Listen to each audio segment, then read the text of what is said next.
तो दोस्तों तैयार हो जाइए, क्योंकि अपने पावर स्टार पवन सिंह का एक जबरदस्त तरीका से बर्थडे के ऊपर गाने आने के लिए पूरी तरीके से तैयार है। दोस्तों हम आप सभी को बता दें कि इस गाने में अपने पावर स्टार पवन सिंह के साथ म्यूजिक होने वाला है प्रियांशु सिंह जी का। ये कोई फेक बात नहीं है, मैं आपको फोटो के साथ साथ पूरी मतलब रियलिटी चीज दिखलाने वाला हूँ। तो सबसे पहले इस पोस्ट को देखो।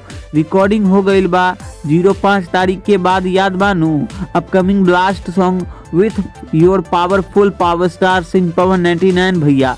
यानी कि पावर स्टार पवन सिंह ने रात में ही रिकॉर्डिंग किया प्रियांशु सिंह के ऑफिस में, और जो कि म्यूजिक कंपोज मतलब जो पहले से ही करते आ रहे हैं उन्होंने ही किया है। इस गाने में अपने पावर स्टार पवन सिंह का काफी धमाकेदार लहक चहक देखने को मिलने वाली है। वेल बात करें चैनल्स की तो पवन सिंह ऑफिशियल से हो सकता है या फिर मीरा म्यूजिक वर्ल्ड से। दोस्तों मीरा म्यूजिक वर्ल्ड प्रियांशु सिंह जी का ही है, तो पावर स्टार पवन सिंह का हो सकता है उसी से गाना है। अगर उससे ना आता है तो DRS म्यूजिक या पवन सिंह ऑफिशियल, लेटेस्ट ये तीनों चैनल से ही आने वाली है। बाकी ऑलमोस्ट टी सीरीज से भी गाने आने वाली है। इसके अलावा इस गाने में अपने पावर स्टार पवन सिंह का थोड़ा यूनिक गाना देखने को मिलने वाला है, और ये पूरा तरीका से भोजपुरिया खाटी बर्थडे के ऊपर सॉन्ग होने वाला है। इससे पहले हर बार बर्थडे में गाना आता है, और इस बार भी अपने पावर स्टार पवन सिंह का बर्थडे पे गाना आने वाला है। खैर क्या कुछ कहना है कमेंट में जरूर ओपिनियन दे, और भोजपुरी सिनेमा से जुड़ी हर एक जेन्युइन अपडेट पाने के लिए हमारे इस चैनल को सब्सक्राइब कर सकते हैं। बाकी पावर स्टार पवन सिंह के बर्थडे के लिए आप सभी कितना ज़्यादा एक्साइटेड है और क्या क्या करने वाले हैं ये भी जरूर बताइएगा। इसी के साथ मिलते हैं आप सभी के साथ जल्द ही नए वीडियो के साथ।